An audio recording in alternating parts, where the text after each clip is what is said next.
오늘까지 우리 빌라도의 법정에 서신 예수 그리스도에 대하여 우리가 함께 은혜를 나눠보려고 합니다. 빌라도는 역사 속의 실존 인물이고요. 그리고 빌라도에 대한 이제 역사적인 기록들이 많지 않았기 때문에 우리가 숱하게 빌라도에 대해서 오해한 적들이 많습니다. 왜냐하면 우리가 사도신경에서 본디오 빌라도에게 고난받으사 십자가에 못 박혀 죽으시고 이 한 줄로 우리가 본디오 빌라도를 축약하기 때문에 본디오 빌라도는 나쁜 사람이고 예수님을 미워했고 결국 예수님을 채찍질하고 십자가에 못 박은 주범이 바로 본디오 빌라도이다 라고 생각할 수 있지만 원어로 보면 아니라 그랬죠. 언더라는 말을 써서 빌라도의 치하에서 고난을 받으사. 빌라도는 세상 왕을 상징하는 인물이고 그것은 바로 아담 아래에 있는 우리 모든 죄인을 상징하는 사람이었습니다. 빌라도는 오늘도 예수님을 놓아주려고 합니다. 저번 시간까지 예수님을 신문해 봤어요. 왜 너를 고소했느냐? 이 유대인들이 왜 너를 고소하느냐? 같은 민족끼리 왜 그러는 거냐? 이렇게 이제 물어보는 거죠. 그랬더니 예수님이 진리에 속한 자는 다 내 말을 듣는다. 내 나라는 이 땅에 속한 것이 아니다. 나는 이 땅에 속하지 않은 하나님 나라의 왕이다 라고 말씀하셨어요. 그랬더니 아무리 들어도 로마 법에 의해서는 이 사람을 처형할 이유가 하등의 이유가 없었어요. 그냥 그 사람이 말하는 것은 진리, 이 진리 때문에 그 사람은 고소를 당했고 자기가 전하는 진리 때문에 십자가형까지 요구가 받는 겁니다. 그러니 빌라도는 기가 찰 노릇입니다. 도대체 이 민족은 어떻게 된 민족이길래 지네 민족끼리 싸우고 죽이려고 하느냐? 그 진리, 네가 그 주장하는 진리가 뭐냐? 그 진리 때문에 여기까지 왔고 그 진리를 굽히지 못해서 이 지경까지 된 거냐? 진리가 도대체 뭐냐? 하고 그냥 돌아서 버려요. 대답을 들으려고 물어본 게 아니고 기가 차서 물어본 겁니다. 별 시원찮은 사람을 내가 다 봤나? 여기까지 와서 너의 진리를 고수할 거냐? 지금 당장 목숨을 붙들고 살려달라고 해야 되는 거 아니야? 그 진리가 뭔데? 그러고 나가서 말해요. 이 사람 죄 없다.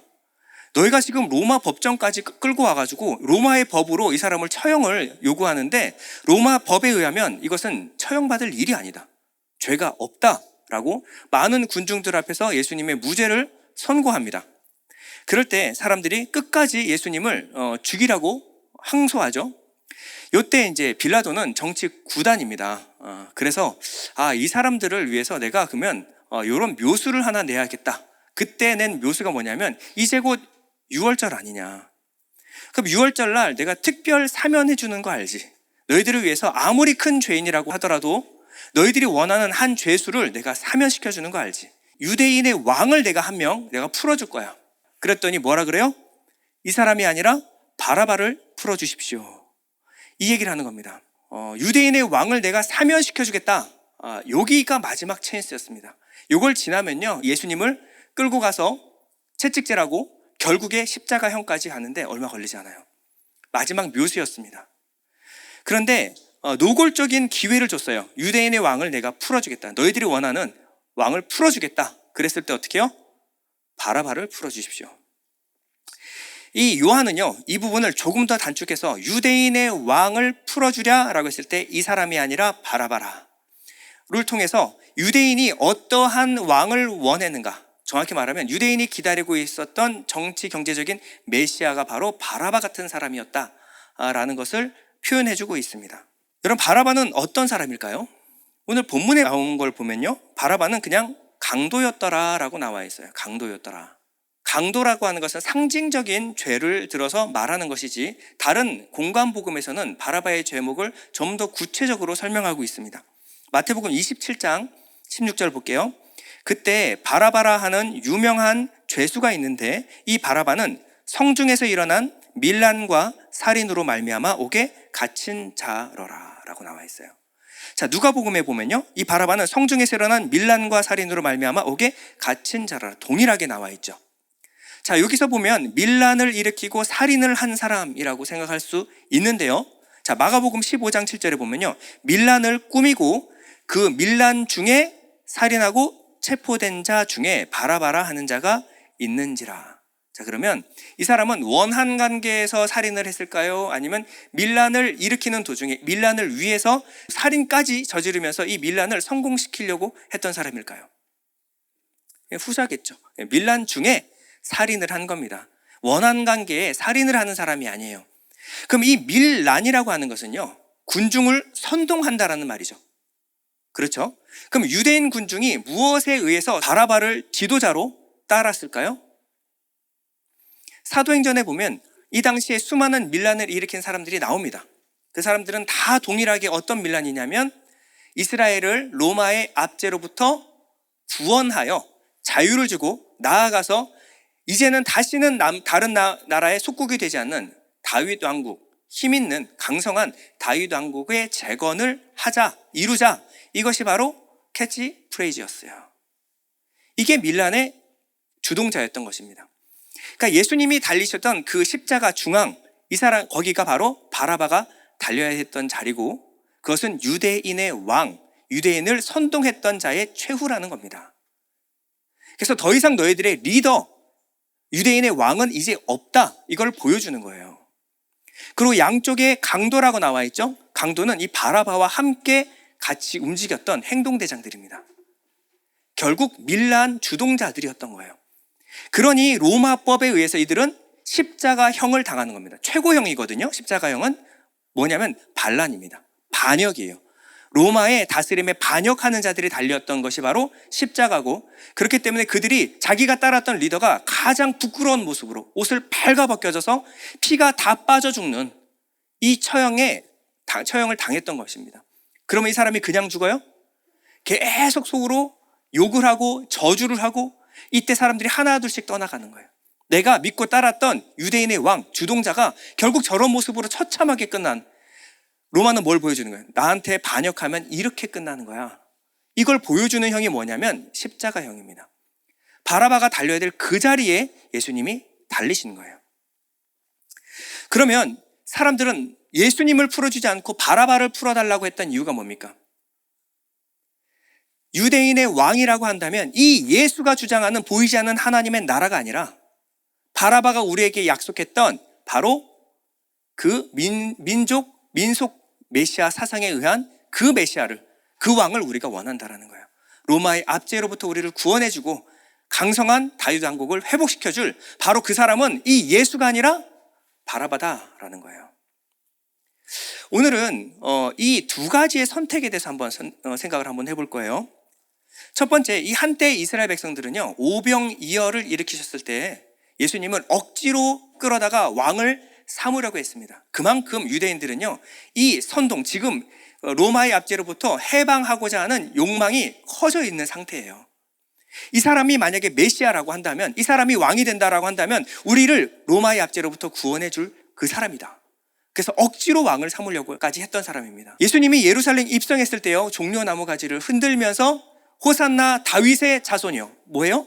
메시아이십니다. 우리를 구원하소서, 우리의 구원자이십니다. 그분이 바로 메시아, 왕이시며 구원자이심을 외쳤던 사람들입니다. 언제요? 3, 4일 전에.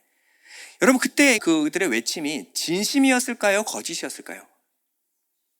진심이었습니다. 진심이었어요. 진심으로 환영하고 진심으로 예수 그리스도를 메시아 왕으로 믿었던 겁니다. 그런데 3, 4일 만에 그들의 마음이 어떻게 이렇게 짜게 식어서 돌아설 수 있는가? 여러분, 이것을 한번 생각해 보자는 거예요. 두 번째, 빌라도는 지금 예수님을 풀어주려고 노력하고 있습니다.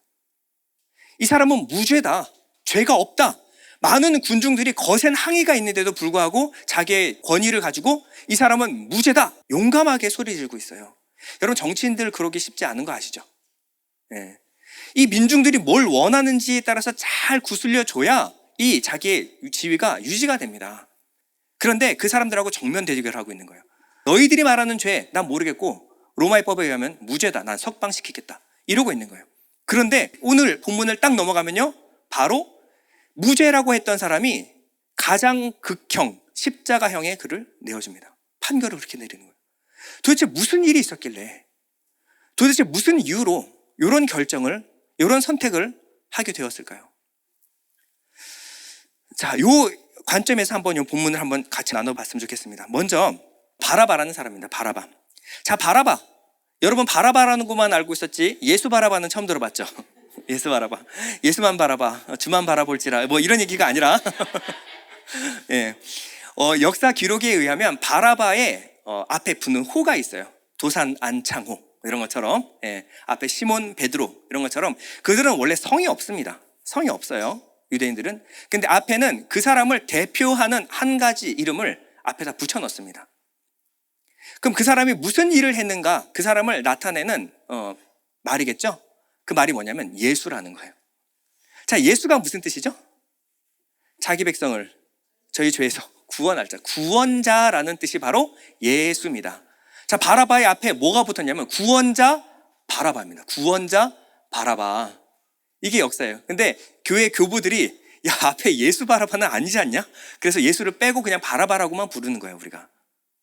그럼 이 사람이 뭘 했던 사람인지 정확히 나오죠. 그냥 강도, 절도 이런 게 아니라, 살인이 아니라 독립운동가입니다. 김구 같은 사람이에요. 김구 같은 사람. 우리를 압제에서, 속국에서 벗어나게 해줄 우리의 구원자다. 그게 바로 예수 바라바입니다. 유명한 사람이었어요. 유명한 사람. 근데 이 바라바 이름을 명시하는 이유는 이름에 담긴 그 의미가 중요하기 때문에 그렇습니다. 사복음서에 공히 바라바란 이름을 기록하고 있어요. 그럼 바라바 이름이 뜻하는 바가 뭘까요? 바라바는요, 바르 아빠스라는 거예요. 바르는 뭐냐면 아들, 그리고 아빠스는 우리말 그대로 아빠입니다. 아빠, 아버지, 아버지의 아들이라는 거예요. 자, 이 아버지의 아들이라는 이름의 가장 핵심은 뭐냐면 아버지가 누구인가예요. 이 아들을 볼 때 아버지를 생각하게 만드는 이름이에요. 이 아버지에 따라서 이 아들의 정체성은 달라집니다. 아버지가 누구인가?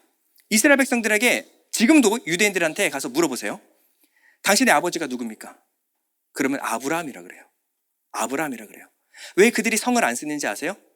육신의 아버지, 그 아버지의 아버지를 거슬러 가면 우리의 아버지는 아브라함이다. 그렇기 때문에 우리는 한 성씨야. 우리는 한 혈통이다. 우리는 모두 아브라함의 자손이다. 이 프라이드가 굉장히 강한 거예요. 이 아브라함의 아들, 이것이 유대인의 정체성이었습니다. 아브라함은 이 민족의 아버지가 맞아요. 그러나 하나님이 아브라함을 그들의 아버지로 세우신 것은 혈통이 대단해서가 아닙니다. 저번에 우리 한번 살펴본 적이 있죠? 아브라함은 무당집 3대째 무당집에서 태어나 무당이 파는 그 우상을 팔아서 돈을 벌던, 그리고 또 돈을 많이 벌었던 유명한 무당집 아들입니다. 이 아버지의 혈통이 중요한 게 아니에요. 하나님이 유대인의 아버지로 아브라함을 세우신 이유는 아브라함의 믿음 때문입니다. 믿음이에요. 그래서 아브라함을 뭐라 그러냐면 믿음의 조상 아브라함이라고 하는 거예요. 근데 유대인들은 이 혈통만 중시했지 아브라함이 믿었던 그 믿음이 무엇인가? 믿음을 잊어버렸어요. 그리고 그저 아브라함의 혈통만 자부심을 갖고 있었던 겁니다. 그게 바로 민족주의라고 하는 거예요. 그러면 바울도 그랬죠. 아브라함의 믿음을 가진 자라야 참된 이스라엘이다 라고 말했어요. 아브라함의 믿음은 어떤 믿음일까요? 여러분, 아브라함이 어떤 믿음을 갖고 있었죠? 아브라함이 마지막 이삭을 하나님께 바칠 때 하나님이 그것을 믿는 것을 의로 여기셨어요. 자, 그러면 어떤 믿음일까요? 히브리서 11장 18절에서 19절 여러분 한번 읽어보겠습니다. 시작.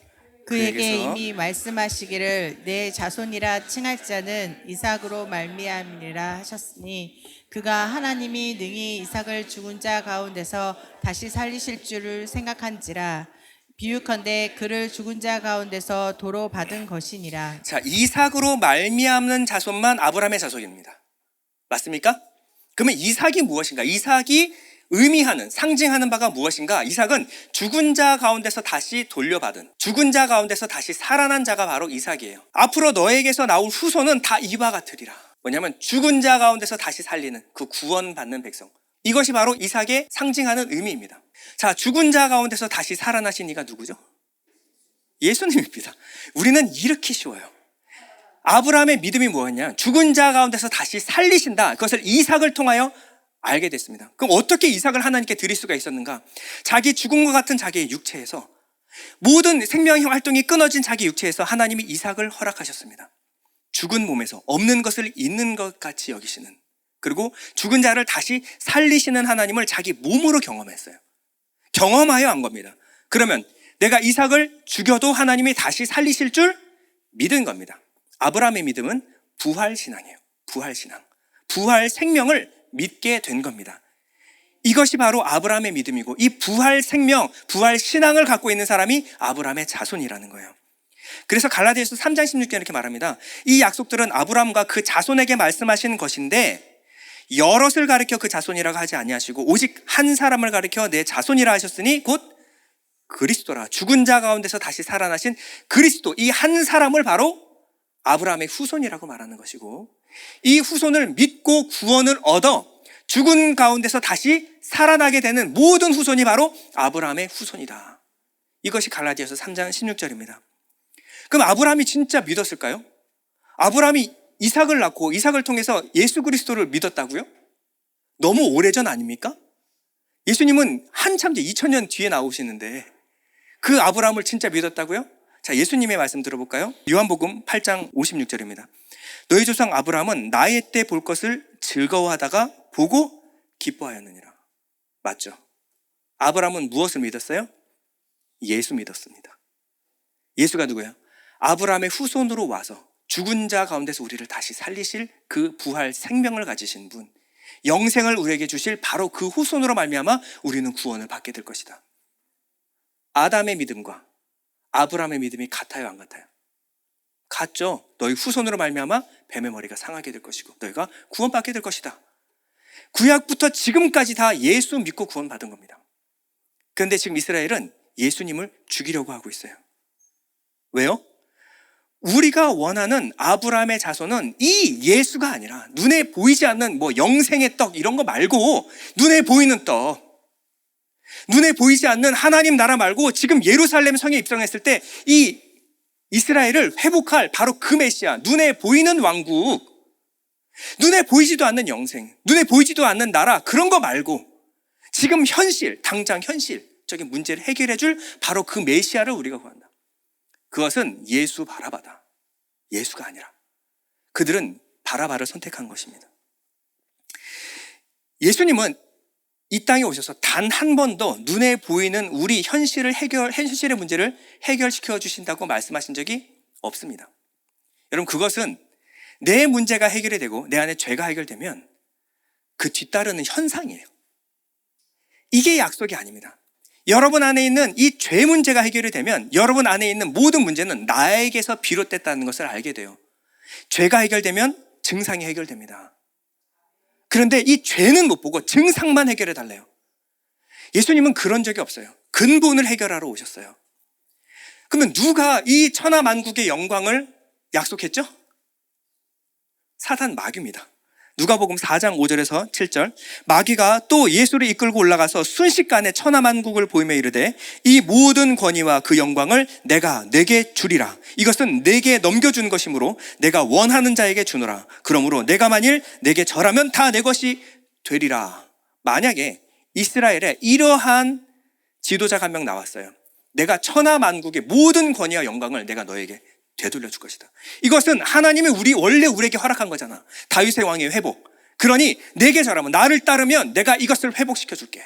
나를 따르라. 이게 뭐예요? 민속 메시아입니다. 지금 예수님의 공생이 딱 시작하는 그 순간에 사탄 마귀가 뭐라 그랬어요? 그래? 메시아? 오케이. 대신 이스라엘 사람들이 원하는 민속 메시아가 되거라. 이 얘기예요, 지금 이 얘기. 저게 바로 정확하게 이스라엘 백성들이 원하던 민속 메시아 사상이었습니다. 천하 만국과 이 모든 권위, 영광을 내가 내게 회복시켜 줄 것이다. 여러분, 예수님은 무엇을 하러 오셨을까요? 요한복음 3장 16절입니다. 하나님이 세상을 이처럼 사랑하사 독생자를 주셨으니 이는 그를 믿는 자마다 어떻게 멸망하지 않고 영생을 얻게 하려 하심이니라. 영생을 얻게 하려 하심이니라. 무엇을 약속하셨어요? 영생입니다. 영생이에요. 여러분들은 처음 예수님을 영접할 때 간단하게 정말 축약해서 듣는 복음과 오랫동안 신앙생활을 하면서 여러분들이 들어보고 깊이 알아가는 복음에 차이가 없어야 합니다. 처음에는 이걸 약속했다가 뒤로 가보니까 야, 보험 청약이 바뀌었어요. 이게 변동금리라고 되어 있는데 여러분 잘못 읽으신 겁니다. 이렇게 하면 이게 사기예요, 사기. 그러나 처음부터 복음은 무엇이라고 약속했어요? 영생을 얻게 될 것이다. 예수 믿으면 무엇을 얻어요? 세상 모든 영광 아니에요? 부귀영화 아닙니까? 성경은 단 한 번도, 사단 마귀가 하는 얘기예요. 예수님은 영생을 얻게 하려 하심이라. 이스라엘은 성경도 알았습니다. 아브라함도 알았어요. 예수도 알았습니다. 그러나 성경도 아브라함도 예수도 다 오해했어요. 이스라엘이 오해하고 자기들끼리 오해하고 실망해서 예수를 죽이려고 하는 그 마음의 근간엔 뭐가 있었을까요? 근간에는요, 이 세상, 현실, 현세에 대한 원함과 소원이 있었기 때문에 무슨 말씀을 해도, 예수님이 무슨 말씀을 해도 그것이 오해되는 거예요. 자기가 이해하고 싶은 대로 이해한 겁니다. 이 마음 가운데는 또 다른 진심이 있어요. 예수님의 진심이 들리지 않는 것은요, 내 진심이 예수님의 진심을 곡해하기 때문입니다. 성경도 아브라함도 예수님도 곡해하게 만드는 이 진심을 발견해야 돼요. 빌라도를 한번 생각해 보겠습니다. 빌라도는 왜 예수님을 죄 없다 하다가 갑자기 십자가형을 선도하게 되었을까요? 우리가 빌라도에 대해서 오해한 게 많다 그랬죠. 왜냐하면 빌라도에 대해서 역사적인 기록을 아무리 뒤져봐도 언제까지 2000년 동안, 거의 1960년 동안 빌라도에 대한 기록이 단 한 줄도 없어요. 여러분, 이게 가능할까요? 그 당시 로마는 기록하는 문화입니다. 열심히 기록해요. 그런데 어떻게 유대 지방을 다스렸고 이러한 폭동, 난리가 났는데 거기에 본디오 빌라도라는 이름이 단 한 줄도 없을 수가 있을까요? 그래서 많은 역사학자들은 찾다 지쳐가지고 본디오 빌라도는 상징적인 인물이다, 진짜 실존 인물이 아니라 그냥 상징일 것이다, 이렇게 믿어왔어요. 거기에 자유신학자들이 불을 붙여서 원래 성경은 그렇게 읽는 거야, 이렇게 얘기까지 했는데 나중에 1961년도에 본디오 빌라도의 비석이 발견됐습니다. 우리 성지순례 갔다 오신 분들은 다 같이 갔다 왔을 거예요. 가이사랴 지방. 거기 지방에 보면은 큰 원형 경기장이 하나 있습니다. 그 경기장에는 유력한 인물들의 지정석이 있어요. 지금도 우리 예술의 전당 가면 거기 이름 이제 새기게 된 거 아시죠? 예, 기부하면 그렇게 이름을 새겨줍니다. 그것처럼 보도석이라는 게 있어요. 거기에 본디오 빌라도라는 이름이 정확하게 기록되어 있습니다. 뭐라고 적혀있냐면 티베리우스 황제 본디오 빌라도 행정장관 유대아. 정확하죠. 티베리우스 황제 시절 유대를 다스렸던 행정장관이었던 본디오 빌라도라는 이름이 정확하게 나왔어요. 그러면 이 사람의 다스리는 그 치하 기간이 정확히 나옵니다. 언제부터냐면 AD 26년부터 36년. 예수님 언제 돌아가셨죠? 약 AD 33년 정도. 이 빌라도가 다스릴 때 예수님이 돌아가신 게 정확하게 역사적으로 드러났어요. 그때부터 역사학자들은 빌라도가 그러면 어떤 인물인가를 살펴보기 시작했어요. 그때 다스렸던, 이름은 안 나와도 그때 다스렸던 행정장관이 빌라도니까. 그렇죠? 자, 빌라도는 어떤 사람이었을까요? 우리가 알고 있는 빌라도는 우유부단한 사람이에요. 예수님께 나와서 물어봤을 때는 죄가 없는데 가가지고 사람들한테 들었더니 그래 죽이라고? 그래 죽일까? 죄가 없는데. 계속 우유부단하게 왔다 갔다 하다가 에이 모르겠다 십자. 이게 이제 빌라도가 우리가 생각하는 빌라도였어요. 근데 빌라도는 전혀 그런 인물이 아니었습니다. 다시 말해서 빌라도가 우유부단했기 때문에 예수님을 십자가형 선도를 내린 게 아니라는 거예요. 자, 그 증거가 뭐냐면 27년에 빌라도가 발행한 주화를 보면 알 수 있습니다. 근데 여기 보면 옥수수 새 알이 있고요. 오른쪽에 저게 뭐냐면 이교신에게 포도주를 바칠 때 쓰는 접시입니다. 그것을 동전 뒷면에다가 딱 새겨놨어요. 자, 여러분 아시죠? 이스라엘 백성들이 동전에 가이사의 얼굴이 박혔다고 해서 그래서 이 동전을 안 씁니다. 그래서 성전에 들어갈 때, 성전에 헌금을 낼 때는 동전을 바꾸는 것이 있어요. 굉장히 비싸게 바꿨는데 어쨌든 이 가이사의 돈은 하나님이 안 받으신다라는 거예요. 그런데 그들한테 와가지고 동전을 주조해가지고 빌라도가 유대를 다스린 지 1년 만에 동전을 발행했는데 이교도에게 바치는, 이 신전에서 바치는 이 포도 접시가 그냥 딱. 이스라엘 백성들이 가만히 있었을까요? 거세게 반발했습니다. 어떻게 이교 문양을 우리가 쓰는 동전에 쓸 수 있냐라는 거예요. 이건 절대 금기였거든요. 그리고 나서 3년 후에 다시 동전을 발행해요. 우리가 생각하는 빌라도라면 야, 이거 안 되겠다. 사람들이 싫어하네. 그럼 어떻게 해야 돼요? 바꿔야 되겠죠. 어떻게 바꿨는지 한번 보세요. 다시 발행했는데 이제 동전의 뒷면이 아니고 앞면에 복점관을 상징하는 끝이 빛이 휜 지팡이를 딱 넣었어요. 저 지팡이가 뭐냐면 복점관은 나라의 길흉을 점쳤어요, 그들은요. 근데 새의 뒤적이는 소리, 날아가는 방향에 따라서 점을 친 겁니다. 점쟁이 무당 중에서도 최저급 있죠. 문어 갖고 점치고 풍뎅이 갖고 점치는 최하위 점쟁이 무당, 그들이 쓰는 이 지팡이를 거기다 새겨놓은 거예요. 여러분, 유대인들이 가만히 있었겠어요? 이게 언제라고요? 30년, 예수님 돌아가시기 전 2, 3년 전. 이 빌라도가 어떤 사람이었어요? 그래? 싫어? 동전 뒷면 알고 앞면에다가 새겨줄게. 신전에 바치는 신이 싫어? 그럼 귀신을 갖다가 박아줄게. 이런 사람이에요. 이런 사람이에요. 폭군입니다. 유대인들을 눈치를 보는 사람이 아니에요.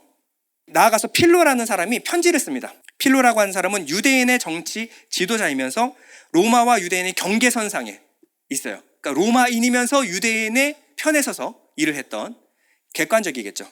이 사람이 칼리굴라 황제에게 이 당시에 유대를 다스리고 있던 이 빌라도에서 이렇게 전합니다.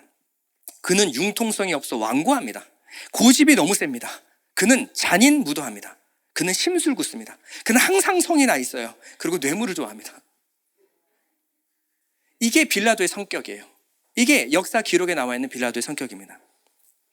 다시 돌아와서, 그럼 빌라도는 왜 예수님을 십자가형을 선도했을까요? 유대인이 요구해서? 아니라는 거예요. 아니라는 거예요. 자, 그럼 왜일까요? 자, 빌라도의 보고서는 이제 이게 사실이냐 아니냐라는 논쟁이 많습니다. 그래서 제가 그걸 들으진 않는데, 확실한 것은 빌라도가 이 성경의 기록에 의하면 예수님을 두려워했습니다. 예수님에 대해서 굉장히 깊은 인상을 받았어요. 왜일까요? 예수님은 십자가형 앞에서, 이 성난 군중들 앞에서 전혀 흐트러지는 모습이 없어요. 평소 보이던 대단한 유대 지도자, 선동꾼이라고 하더라도 이 상황이 오면 흔들리기 망정인데, 이 사람은 흔들림이 없어요. 뭔가 자기 갈 길을 정확하게 가는 사람처럼, 그리고 앞으로 일어날 일을 정확히 아는 사람처럼 서 있습니다. 여러분, 여기에 대한 두려움이 있는 거예요. 누구나 사람은 죽음 앞에서 두려워합니다. 근데 이 사람은 두려워하지 않는 거예요. 뭔가 당당함과 카리스마가 있어요. 뭐가 믿는 구석이 있는 사람이죠. 그리고 전날 밤에 아내가 꿈을 얘기를 하는데, 오늘 꿈자리가 너무 심상치 않습니다. 그 나사렛 청년 풀어줘야 합니다. 아내가 옆에서 설득하기 시작했어요. 근데 아내의 설득도 유대인의 설득도 듣지 않은 굉장히 고집센 이 빌라도가 자기의 마음이 두려움이 임하기 시작하는 거예요. 왜 그랬을까요? 여러분, 죄인이 하나님 앞에 섰을 때 이러한 두려움을 느낍니다. 누구나 큰 죄인은 신성 앞에서 이 죄성이 팔탈로가 나면요, 그 앞에서 거기서 비롯된 엄청난 두려움의 감정을 느낄 수밖에 없어요. 예를 한번 들어볼게요. 여러분, 토끼 중에서 가장 잘 나가는 토끼가 있어요. 이 토끼는 타고났어요. 싸움이 타고났습니다. 그래서 토끼들 싸움에서 접은 적이 없어요. 용사입니다. 토끼 중에 토끼. 그래서 토끼의 모든 자기의 고정관념을 깨트릴 만큼 지금까지 쓰지 못했던 역사를 새로 쓰는 토끼가 태어났어요. 그래서 토끼 왕이 됐어요. 토끼 황제. 근데 이 토끼가 어느 날 한 번도 보지 못했는데 사자가 눈앞에 나타났어요. 근데 이 사자는 다리를 절고 이빨이 하나 깨졌어요. 그리고 온몸에 상처투성입니다. 근데 사자예요. 그러면요, 아무리 강한 토끼도요, 이 초식동물의 본성이라는 게 있어요. 저놈 건드리면 큰일 나겠다. 이 사자가 아무리 다리를 절고 이가 하나 부러지고 상처가 나고 하다못해 자고 있더라도 토끼는 그 앞에서 내가 왜 이렇게 떨리지? 왜 이렇게 무섭지? 여러분, 이게 본성이에요. 죄인이 이 피조물, 이 하나님 앞에 딱 섰을 때 느껴지는 게 뭐예요? 베드로가 주여, 나는 죄인입니다. 나를 떠나소서. 이 감정이 빌라도에게 확 임해버린 거예요. 그래서 이 예수가 이 정체가 뭘까? 왜 이렇게 내가 두렵지? 난 로마의 장군이야. 용사야. 나는 숱한 전쟁에 싸워서 수많은 사람을 죽인 용사야. 근데 왜 이 죄수, 나사렛 출신 청년이 왜 이렇게 무서운 거지? 근데 때마침 그들이 뭐라고 말해요? 요한복음 19장 7절에서 8절 보면 유대인들이 대답하되 우리에게 법이 있으니 그 법대로 하면 그가 당연히 죽을 것은 그가 자기를 하나님의 아들이라 함이니이다. 빌라도가 어떻게 해요? 이 말을 듣고 더욱 두려워요. 더욱 두려워했다는 것은 그 전에 두려워했다는 얘기예요? 안 했다는 얘기예요? 안 그래도 두려운데 더 두려웠다라는 거예요. 왜 그랬을까요? 이들은요, 그리스 로마 신화를 믿던 사람들입니다. 그래서 시저 황제를 제우스의 아들, 신의 아들로 섬겼어요. 믿었습니다, 그들은요. 왜요? 그리스 로마 신화에 보면 신이 인간의 육신을 입고 이 땅 가운데 간혹 내려옵니다. 근데 그거를 잘못 해하게 되면요, 이 신들이 노여워해서 자기를 죽일 수밖에 없어요. 이게 얼마나 두려울까요? 시저를 숭배하고 시저를 위해서 목숨을 바치는 이유는 신의 아들이기 때문에 그렇습니다. 그런데 사람들이 뭐래? 그는 자기를 하나님의 아들이라고 말합니다. 그러면요, 내가 만약에 이 사람을 해코지했다가 죽이면 누구를 죽이는 거예요? 신의 아들을 죽이는 거예요. 그러면 신이 나를 가만히 두겠습니까? 이 생각이 있는 거예요. 그러니까 안 그래도 두려운데 두려운 이유를 발견했어요. 이 사람이 신의 아들이라고 말하네? 유대인의 왕까지는 내가 참겠어. 근데 신의 아들은 내가 못 건들지. 갑자기 두려우기 시작했어요. 그래서 상황이 역전됩니다. 상황이 역전돼요. 이 빌라도가 예수를 몰래 다시 끌고 와요. 그리고 예수님께 이런 질문을 합니다. 8절에 보면요, 빌라도는 이 말을 듣고 더욱 두려운 마음이 들어 예수를 데리고 안으로 들어가 도대체 너는 어디서 온 사람이냐? 하고 물었다. 예수께서는 아무 대답도 하지 않으셨다. 빌라도의 질문이 뭐예요? 너 정체를 밝혀라. 정체를 밝혀. 내 손에 피 묻히지 않게 해라. 너 도대체 소속이 어디야? 너 진짜 정체가 하나님 아들 맞아? 네 소속이 하늘 맞아? 진짜 신의 아들이냐? 이걸 물어본 거잖아요, 지금. 그쵸? 근데 예수님이 아무 말도 안 해요. 여러분, 이때 속 터지는 겁니다. 정말 너무 두려운 거예요. 아무 선택도 할 수 없는 거죠. 침묵했어요. 급기야 빌라도는 딜을 합니다. 딜을 해요.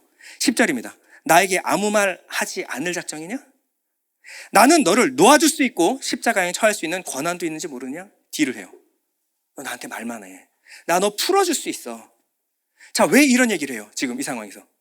나는 너를 진짜 풀어주고 싶다는 말이다, 이거예요. 나한테 말을 좀 해. 그러니까 그럼 내가 풀어준다니까, 이 얘기예요. 근데 예수님이 여기에 대해서는 얘기 안 하고 이런 얘기를 합니다.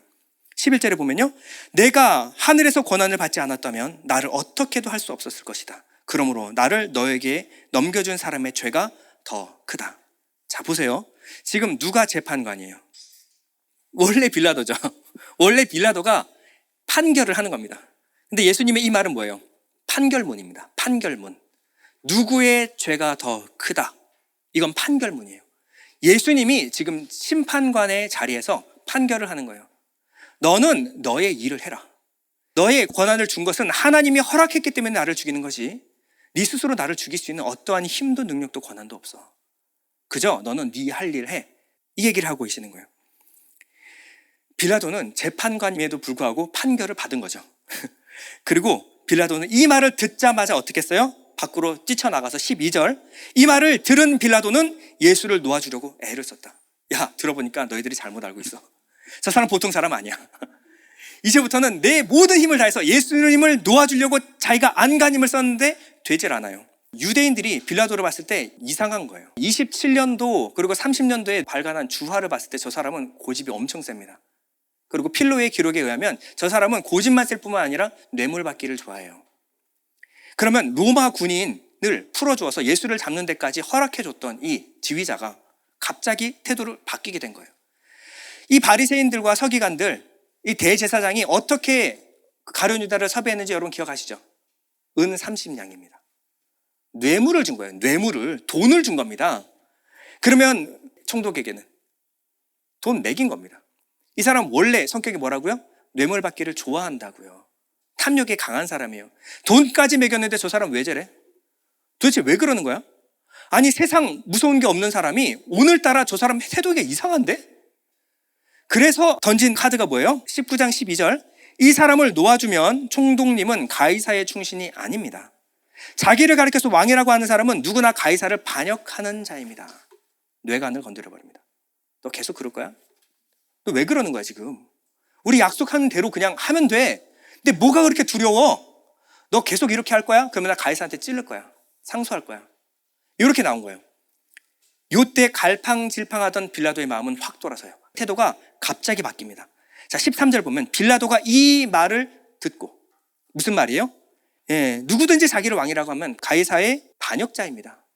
가이사의 얘기를 딱 듣자마자 예수를 끌고 나가서 돌을 깐들 히브리 말로 가바다에 있는 재판석에 앉아있더라. 갑자기 태도가 바뀌었어요.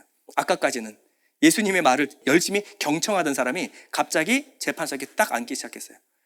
이제는 판단할 때가 된 것 같다. 어떻게?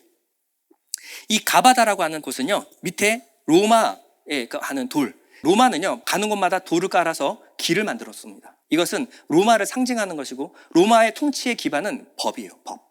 그러니 로마의 법대로 내가 통치하겠다. 지금 하나님 나라의 법, 통치, 하나님 나라의 왕, 그런 건 잘 모르겠고, 나는 지금 내가 살아가고 내가 밟고 살아가는 이곳은 로마가 통치하는 곳이야. 정신이 든 거예요. 거기 앉아서 생각합니다. 선택 1. 이 청년은 보통 사람은 아닌 건 분명해. 어쩌면 하나님의 아들일 수도 있어. 그런데 눈에 보이지 않는 나라의 왕, 정체가 분명하지 않는 이 청년을 살리기 위해서 내 정치 인생을 걸기에는 위험 요소가 너무 많이 따른다. 선택 2. 내가 사는 이 땅은 로마 황제 시저가 통치하는 곳이다. 가이사한테 잘못 보여서 좋을 거 하나도 없어. 내가 이 예수를 위해서 내 목숨을 걸 수 없다라는 거예요. 왜? 지금 당장 내가 살아가는 현실적인 문제거든요. 현실은 가이사한테 잘 보여야 돼요. 그래서 어떻게 해요? 눈에 보이지 않는 하나님 나라, 눈에 보이는 세상 나라, 둘 중에서 뭘 선택해요? 후자를 선택하기 시작하는 거예요. 자, 14절에 가서 마지막 여지를 던집니다. 빌라도가 유대인들에게 이르되 보라 너희 왕이로다. 이제는 간청한 거예요. 그랬더니 그들이 소리 지르되 없이 하소서 없이 하소서, 그를 십자가에 못 박게 하소서. 빌라도가 이르되 내가 너희 왕을 십자가에 못 박으랴? 너희가 지금 하는 것이 이거야? 확인해 준 거예요. 그랬더니 대제사장들이 대답하되 가이사 외에는 우리에게 왕이 없나이다. 약점이 어딘지를 알았어요. 이 사람은 그렇게 움직이지도 않더니 가이사 얘기 듣고 흔들리기 시작한 거가 눈에 보이는 겁니다. 가이사 외에는 우리에게 왕이 없습니다. 그러니 이에 예수를 십자가에 못 박도록 그들에게 넘겨주니라. 자, 빌라도가 행동이 바뀌는 그 변곡점이 어딘지 아시겠죠? 가이사의 얘기만 나오면 갑자기 태도가 바뀌기 시작하는 거예요. 가이사가 우리 모든 죄인을 상징하는 이유가 바로 이겁니다. 이거예요. 우리는 하나님의 나라, 하나님의 통치 말하지만 눈에 보이는 현실과 하나님의 나라 사이에서 어떤 것을 선택하느냐라는 거예요. 눈에 보이지 않는 하나님의 나라의 통치는 모르겠고 내가 닥친 현실의 문제, 여기에 넘어간 것이 바로 이스라엘이었습니다. 현실적인 문제. 지금 하나님 나라 통치 그딴 거 모르겠고 당장 내 사업의 문제, 당장 내 직업 문제, 당장 내 배우자 문제, 내 통장의 잔고, 이게 현실이에요. 여기에 우리가 흔들릴 수밖에 없다라는 거예요. 빌라도도요, 하나님 나라의 통치, 하나님 아들, 뭔가 심상치 않은 건 알겠어요. 그러나 선택은 가이사, 이 땅의 통치에 굴복하는 겁니다. 이것은요, 그 당시 초대 교인들에게 닥쳤던 현실적인 문제입니다. 예수 그리스도 우리 주 하나님의 아들 메시아라고 외치는 순간, 그러는 순간 끌려가서 사자밥되고 그리고 밤에 횃불이 되어서 죽어요. 오직 로마를 통치한, 세상을 통치하는 분은, 신의 아들은 가이사다 라고 말하면 로마에서 얻을 수 있는 모든 혜택을 다 누릴 수 있습니다. 이 사이에서 갈등하고 있었던 이들에게 요한복음이 떨어집니다. 너는 어디를 선택할 거냐? 가이사냐? 하나님 나라 예수 그리스도냐? 여러분, 우리가 주목해서 봐야 될 것은요, 빌라도의 예수님을 두려워하고 인정하는 마음은 진심이었습니다. 진심이었어요. 그냥 그런 척한 게 아니라 진심으로 그 완고했던 빌라도가 예수님 편에서 끝까지 죄가 없다라고 말한 거예요. 예수님을 따랐던 이스라엘 백성들의 마음은 진심이었습니다. 진짜 예수님이 우리의 구원자 메시아가 돼서 우리를 로마의 속국에서 해방하여 주고 다윗 왕국의 왕위를, 영광을 회복시켜 주십시오. 진심이었어요. 그러나 그들은 전심이 아니었어요. 이게 그의 선택을 결국 바꾸어내었습니다. 우리도 이럴 수가 있을까요? 충분히 있습니다. 충분히 있습니다. 여기서는 예배 드려요. 감격하며 예배 드립니다. 오직 주밖에 없네. 하늘 위에 주님밖에, 내가 사모할 자 이 세상에 없네. 그 찬양하는 마음에는 절절한 진심이 묻어납니다. 주밖에, 나는 어떤 것도 주가, 주님과 바꿀 수 없습니다. 내 마음 만지시는 분, 내 마음 아시는 분, 오직 주님밖에 없습니다. 여기서 진심이 느껴져요. 그리고 이 문을 나가는 순간 또 다른 진심이 발생합니다.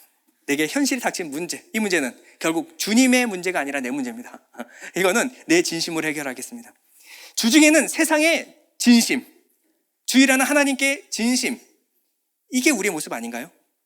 회개하고 결단하고 나가요. 주님, 내가 주님을 위해서 전심으로 살겠습니다. 뒤돌아서지 않겠습니다. 기도해요. 그런데 예전에 죄된 습관으로 다시 돌아가요. 다시는 하지 않겠습니다. 그 사람의 진심이 아니었을까요? 진심이었습니다. 근데 여기서도 진심, 돌아가서 노름판에서도 진심이에요. 가능할까요? 네, 가능합니다. 기도할 때는 진심으로 기도해요. 회개합니다. 내가 잘못했습니다. 다시는 그러지 않겠습니다. 그리고 돌아가자마자 5박 6일 동안 노름판에서 진심을 다해요. 하나님, 단 한 번만 기회를 주십시오. 이 패만 바뀌면 끝납니다. 여기서도 진심이에요. 여러분, 이 사람의 진심을 의심하지 마십시오. 진심입니다. 사람은 이렇게 둘 다 진심일 수가 있어요. 여러분, 돈도 사랑하고 하나님도 사랑할 수 있어요? 지금은 가능한 것 같아요. 하나님도 사랑하고 돈도 사랑해요. 자, 하나님도 사랑하고 세상도 사랑할 수 있을까요? 네, 사랑할 수 있는 것 같아요. 우리는 매사에 진심입니다. 매사에 진심이에요. 그러나 여러분 기억하십시오. 믿음은요, 진심이 아니라 전심입니다. 여러분들이 지금 당장의 진심 의심하지 않아요. 하지만 우리는 전심일 때만 하나님을 경험할 수 있습니다. 내가 세상에도 진심이고 하나님께도 진심이면 하나님의 나라를 경험하지 못합니다. 왜 내게 그런 것이 체험되지 않죠? 성령 충만이 체험되지 않고 하나님의 나라가 경험되지 않죠? 또 다른 진심이 있기 때문에 그래요. 예를 한번 들어볼게요. 누가복음 18장에 보면 한 부자 청년이 하나 나옵니다. 이 청년은요, 젊은데 부자고 관원이에요. 이게 무엇을 상징하는지 여러분 잘 안 와닿죠? 자, 이 청년이 예수님께 와서 뭘 물어보냐면 어떻게 해야지 영생을 얻습니까? 라고 물어봐요. 여러분, 이게 보통 일이 아니에요. 근데 예수님 물어봅니다. 너가 지금 알고 있는 율법 계명 다 지켜 행하라. 그러면 영생을 얻는다고 기록되어 있지 않냐? 한번 지켜 행해봐. 그랬더니 뭐라 그러냐면 태어날 때부터 지금까지 한 번도 어긴 적 없습니다. 다 지켰습니다. 그럼 이제 제가 더 해야 될 일이 무엇입니까? 여러분, 우리는 돈이 그렇게 많지 않아서 이 돈이 있었을 때 오는 유혹을 경험해보지 못해서 그래요. 근데 이 청년은요, 젊어요. 돈이 많아요. 그럼 이 청년은 자기가 일해서 열심히 일해서 돈을 번 게 아니라 태어날 때부터 돈 많은 집안 가문의 아들입니다. 재벌 2세예요. 태어날 때부터 금수저 물고 태어났어요. 그리고 자기가 큰 노력을 하지 않았는데도 관원이 벌써 됐습니다. 관원은요, 이 정치판에 끼어들려면요, 그냥 돈만 많아서 되는 게 아니에요. 집안이 좋아야 돼요. 깨끗해야 됩니다. 문제가 없어야 돼요. 그런데 어떻게 해요? 하나도 문제 없는 집안이에요. 집안에 문제가 하나도 없어. 로얄 패밀리. 돈도 많고, 그리고 집안이 평판도 아주 좋은. 그럼 우리가 생각할 거, 반드시 따르는 것은 도덕적인 타락입니다. 아니, 돈도 많고 집안도 좋은데 얼마나 많은 유혹과 여자들이 따랐을까요? 그렇죠. 게다가 젊잖아요. 젊은 혈기가 있는데, 아니, 자기가 생각한 걸 못할 게 없어, 못할 게. 그런데 이 청년 뭐래요? 어려서부터 지금까지 단 한 번도 율법을 어긴 적이 없습니다. 뭐예요? 여자를 보기를 돌같이 했다. 이런 청년이 있을 수가 있을까요? 이런 청년이? 이게 가능할까요? 그리고 이 청년이 와서 지금 질문하는 게 뭐예요? 내가 이렇게 열심히 살았는데 이제 배우자를 선택할 때가 됐는데 어떤 여자가 좋을까요? 이런 거 물어보는 건 이해가 가죠? 근데 뭘 물어봐요? 어떻게 해야지 영생을 얻습니까? 여러분 주위에 사람들한테 물어보세요. 기도 제목이 뭡니까? 라고 했을 때 영생입니다. 들어본 적 있어요? 이 청년에서 오는 어떻게 해야지 영생을 얻습니까? 단 한 가지 궁금함, 이거를 예수님께 물어봤는데 영생이에요. 야, 이건 어나더 레벨이죠. 어나더 레벨이죠. 이 완벽한 청년이 왔는데 예수님 뭐라 그러냐면 너에게 한 가지 부족한 게 있다. 한 가지 부족한 게 있다. 여러분, 이 청년이 진심으로 물어봤다라는 것은 다른 복음서에 보면 예수님이 그 청년을 사랑하시매라고 했어요. 그러니까 진심이었다라는 거죠. 그래, 네가 영생을 구하는 거 네 진심인 거 안다. 네 간절함 내가 봤어. 그런데 한 가지 부족한 거.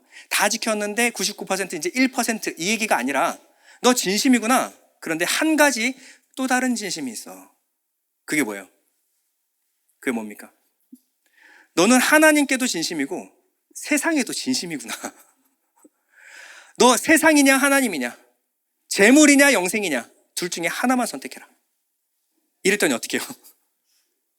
네, 고민하면서 떠나갔어요. 고민하는 척한 거예요. 영생은 바로 눈앞에 있었습니다. 예수 그리스도예요. 여기까지 왔어요. 손을 뻗어서 잡으면 돼요. 그런데 어떻게 해요? 나를 잡을래? 돈을 잡을래? 나 잡는 순간 네 가진 거 모든 거 다 팔아 가난한 사람들에게 나눠주고 나를 쫓아라. 그런데 어떻게 해요? 손이 떨어지질 않는 거예요. 마지막 선택의 순간에 영생도 진심이었고 세상도 진심이었습니다. 그런데 마지막 놓지를 못하는 거예요. 세상에 대해 손을 떼지 못하는 거예요. 그리고 근심하며 어디로 세상으로 돌아간 겁니다. 이게 우리의 모습 아닙니까? 이게 우리의 모습 아니에요? 여러분 분명히 기억해야 될 것은 두 가지 다 진심, 그러나 여러분들이 마지막 선택하는 그것이 여러분들의 전심입니다. 예수님 뭐라고 말씀하시냐면 영생은 전심인 자, 이 전심을 뭐라 그러냐면 믿음이라고 하는 거예요. 내 모든 것 다 내려놓고 주님만 믿겠습니다. 이게 믿음, 이것을 전심이라고 합니다. 순간 진심, 좋은 거예요. 하지만 예수님을 믿는 믿음은 전심이어야지 합니다. 예수님은 그것을 요구한 거예요. 나를 믿고 따르는 것은 십자가 지고 나를 쫓는 것이다. 세상에 네가 가장 진심인 그 재물 다 내려놓고 눈에 보이고 지금 당장 나를 편하게 해주고 사람들이 나를 칭찬해주고 인정해주는 그 모든 칭찬과 인정 다 내려놓고 눈에 보이지 않는 생명 하나님 나라를 따를 수 있겠니? 너가 정말 그것이 현실이고 이것이 잠깐뿐인 것을 믿니? 안 믿는 거예요. 그렇지 않다라는 거예요. 이 떠나가는 청년 뒤에다가 예수님이 뭐라고 말씀하시죠? 부자가 하나님 나라에 들어가는 것이 낙타가 바늘띠에 들어가는 것보다 더 어렵다. 그것과 같은 것도 아니고 더 어렵다. 뭐예요? 너 그런다고 가냐? 지옥에 내 가버려. 뭐 이런 거예요? 그런 얘기 아니겠죠? 옆에 듣고 있던 제자가 그러면 누가 천국에 들어갈 수 있습니까? 누가 세상에 이 땅을 밟고 살아가는 사람 중에 누가 어떻게 영생을 선택합니까? 자기 가진 것 다 내려놓고 영생을 선택할 수 있는 사람이 세상에 어디 있습니까? 우리의 질문이죠. 예수님 뭐라 그랬을까요? 마태복음 19장 26절 다 같이 한번 읽어볼게요. 시작. 예수께서 그들을 보시며 이르시되 사람으로는 할 수 없으나 하나님으로서는 다 하실 수 있느니라. 여러분들은 믿음이 좋으니까 이런 말씀 듣고 아멘 하시지만 저는 목사님 가정에서 태어나서 맨날 이런 얘기를 들으면요 지겨워요. 나 진짜 사람은 하나님은 할 수 있겠죠. 근데 저는 사람이거든요. 이게 무슨 해결 방안이라고 이러십니까? 제가 이렇게 살아왔어요. 이렇게 믿음 없는 사람을 목사로 여러분 뽑아주셔서 너무 감사합니다. 이게 말처럼 쉽나요? 이거 대단한 믿음의 어떤 경지에 이르러서나 이르는 그런 거 아닌가요? 마지막으로 어떻게 진심이 전심이 될 수 있는지 비결을 여러분들에게 하나 소개를 해주고 끝내도록 하겠습니다. 자, 첫 번째, 잘못된 믿음을 버려야 진짜 믿음이 시작이 됩니다. 여러분들이 갖고 있었던 진심이라고 믿었던 믿음이 언제 효과를 발하느냐? 여러분들이 양쪽 진심 중에서 하나를 버리면요, 여러분들이 생각하지도 못했던 세계가 열리기 시작해요. 근데 이 세계는 이걸 버려야 열립니다. 누가복음 9장 23절 또 물에게 이르시되 아무든지 나를 따라오려거든 자기를 부인한다는 것은 나는 내 마음이에요. 내 진심을 버리라는 거예요. 지금까지 진심이었던 그거 버리고 날마다 제 십자가를 지고 나를 따를 것이니라. 한 마음 전심으로 나를 쫓아야 한다. 이게 언제 가능하냐? 저는 이게 불가능할 줄 알았어요. 그런데 이번에 여행을 가보니까요 놀라운 광경을 보게 되었습니다. 우리 한국 사람들 있잖아요. 한국 사람들 저는 존경합니다. 본인들의 생각이 너무 강하고요. 그리고 자기 주관이 뚜렷해요. 그래서 남들 다 못 해내는 그 단기간에 광복을 해낸 거 아닙니까? 우리가 어느 사람 밑에 내려가는 거 잘 안 합니다. 이게 우리나라 사람들의 민족적인 근성이에요. 고려, 코리아 아닙니까? 예. 이런 민족이에요. 이 정말 누구의 말도 듣지 않는 이 한국 사람들이 베트남을 갔는데요, 한 사람의 말을 믿고 따라갑니다. 깃발을 딱 들고 마이크를 탁 찬 한 사람이 있는데 이 사람이 가니까 전부가 다 따라가요. 그러고 나서 화장실을 갈 때도 물어봐요. 제가 지금 화장실이 급해서 죄송합니다. 근데 지금 화장실에 가도 있을까요? 그러면 가이드가 딱 봐요. 10분 드리겠습니다. 10분 안에 나오셔야 돼요. 그리고 여기로 다시 돌아오십시오. 그러면 막 서둘러가지고 막 안달붙다 해가지고 쉬는 거 바로 5분 전에 딱 착석하고 앉아있어요. 그리고 다음은 어디죠? 라고 하면 다음에 또 어디로 가요. 옆에 보면 가고 싶은 것이 너무 많아요. 먹고 싶은 게 너무 많아. 근데 절대 자기 생각을 내세우지 않습니다. 가이드가 가라고 하는 곳, 보라고 하는 곳, 있으라 한 곳에 항상 있어요. 어떻게 이런 일이 가능할까요? 어떻게 이런 일이 가능해요? 내 상식이 여기선 통하지 않거든요. 내 방식이 여기선 통하지 않아요. 여러분, 하나님의 나라, 새 나라를 살기 위해서는요, 지금의 내 방식을, 기존의 방식을 내려놔야 돼요. 하나님이 꼭 봐라 하는 것만 보고, 먹으라 하는 것만 먹고, 하나님이 가장 좋은 것이라고 하는 것만 믿고 그것을 붙들고 살면 돼요. 그러면요, 이 짧은 인생 가운데 방황하고 헤매지 않고 가장 좋은 인생을 살 수가 있습니다. 요한복음 10장 27절, 내 양은 내 음성을 들으며 나는 그들을 알며 그들은 나를 따르느니라. 본문은요, 무릇 진리에 속한 자는 내 음성을 듣느니라. 예수 그리스도를 믿고 따르려면 제일 먼저 해야 되는 거, 예수도 믿지만 내 생각도 믿지 마시고 내 경험과 내 방식을 내려놓으시기 바랍니다. 그럴 때 예수님의 말씀이 진리임을 경험하여 알게 될 거예요. 자, 두 번째입니다. 믿음의 대상을 확정해야 진정한 변화가 시작됩니다. 자, 믿음의 대상, 믿음은요, 뭐라 그랬어요? 믿음은 진심 아니고 전심이에요. 믿음이 전심이 됐을 때 믿음이 무슨 말로 바뀌냐면 사랑이라는 말로 바뀝니다. 그냥 믿을 때는 진심으로 믿을 수 있어요. 부분적으로 믿을 때는. 그러나 전심으로 마음과 목숨과 뜻을 다해 믿는 것을 뭐라 그러냐면 사랑한다라고 말하는 거예요. 자, 사랑은요, 전심이라는 기본적인 속성을 갖고 있어요. 자, 어느 날 남편이 밖에 나갔다가 생전 처음 보는 어떤 아줌마를 한 명을 데리고 왔어요. 그래서 이런 얘기를 합니다. 나 당신 사랑하는 거 알지? 나 진짜 당신 사랑해. 그런데 당신을 내가 100% 사랑한다고 한다면 이 여자는 내가 40% 정도 사랑하는 것 같아. 근데 나는 태어날 때부터 워낙 이 사랑이 많게 태어났어. 천성이. 남들보다 좀 사랑이 좀 지나쳐. 그래서 당신은 진짜 사랑하지만 이 여자 그냥 조금 더 사랑해. 그래서 우리 좀 같이 살자. 이해해줘. 아니, 사랑하는데 어떻게 하겠어. 우리 서로 이해하자.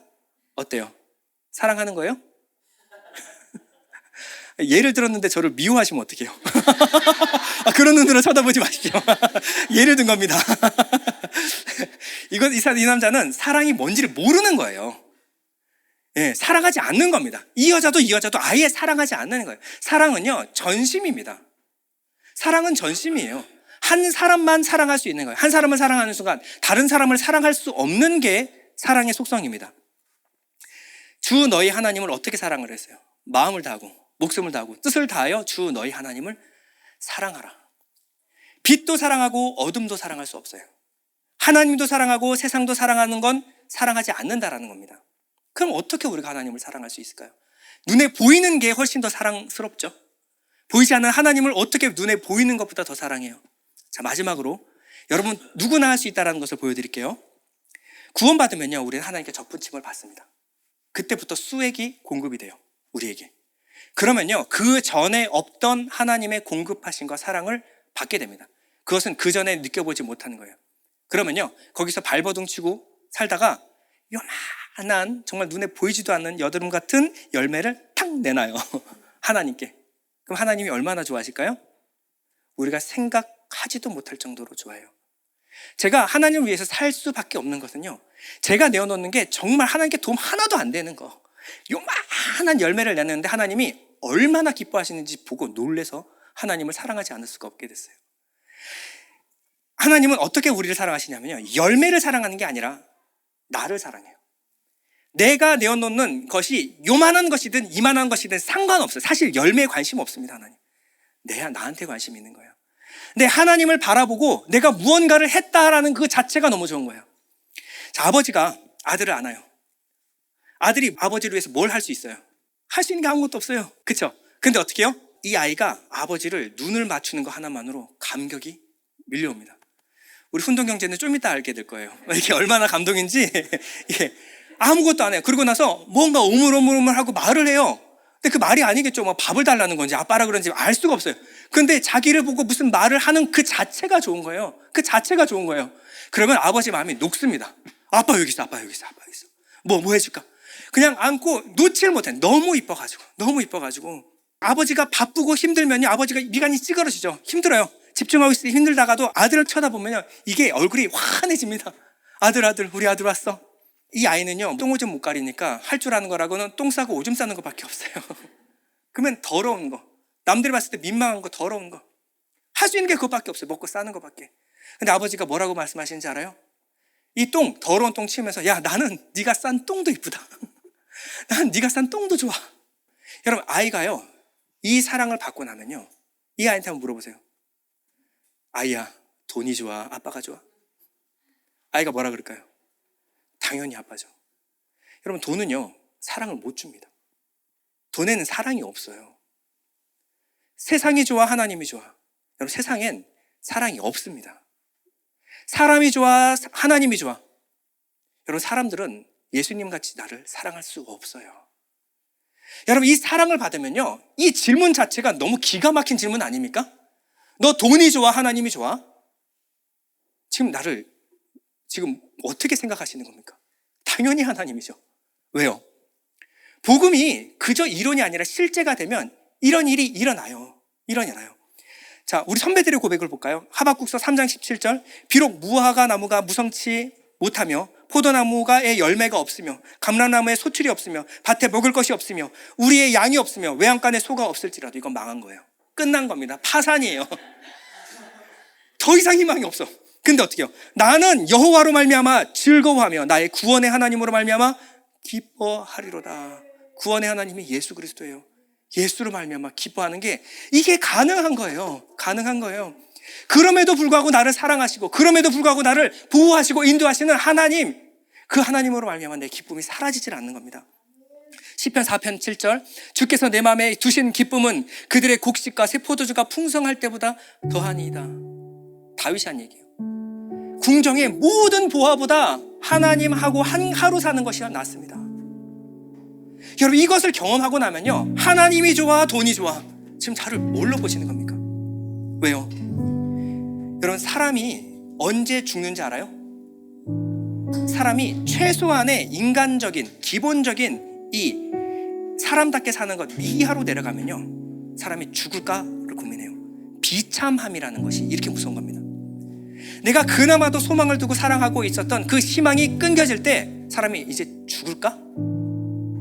이런 생각을 하게 돼요. 근데 내가 그전에는 몰랐던 내 삶이 얼마나 존엄한지, 가치 있는지, 하나님 안에서 얼마나 내가 귀한 사랑을 받은 자인지를 알면요, 그러면 이제는 이 사랑 없이 예전의 삶으로 돌아갈 수가 없습니다. 하나님 안에서 주시는 이 기대와 소망이 얼마나 큰지를 알면요, 그 전에 내가 품었던 소망이 얼마나 가치 없는 것인지를 알아요. 근데 이제 하나님 없이 이제 네 뜻대로 살아라. 그럼 죽으면 죽었지. 내가 예전에 그런 삶으로 돌아갈 수 없어요. 사람한테 인정받고 칭찬받고 인기 얻으려고 꼬리를 막 흔들면서 배를 내밀면서 어떻게든 그 사람이 좋아하는 거 한번 해가지고 그 사람의 마음을 얻으려고 했던 그 개 같은 삶. 내가 열심히 충성을 다해가지고 사료 하나 얻고 그 월급 한번 받으려고 그렇게 몸부림쳤던 그 개 같은 삶. 여러분, 거기로 돌아가고 싶습니까? 그게 얼마나 비참한 삶인지 내가 알았는데, 내가 하나님 안에서 받는 이 사랑을 알았는데, 이 삶이 어떤 삶인지 알았는데, 하나님이 좋아, 세상이 좋아? 여러분, 이게 선택이 어렵습니까? 여러분, 우리가 이 시간 결단하기를 원합니다. 여러분, 진심이 아니라 하나님, 나의 내 마음을 전심으로 만들어 주십시오. 내가 하나님 안에 이 사랑을 경험하기 원합니다. 세상이 줄 수 없는 평안, 세상이 줄 수 없는 사랑, 세상이 줄 수 없는 든든함을 내가 경험하기 원합니다. 그래서 이제 내가 결단하기 원합니다. 오직 하나님입니다. 하나님으로 결단하겠습니다. 이 시간 우리 잠시 눈을 감을 텐데, 하나님, 이 시간 그동안의 진심 잠시 내려놓고 전심으로 하나님만 사랑하게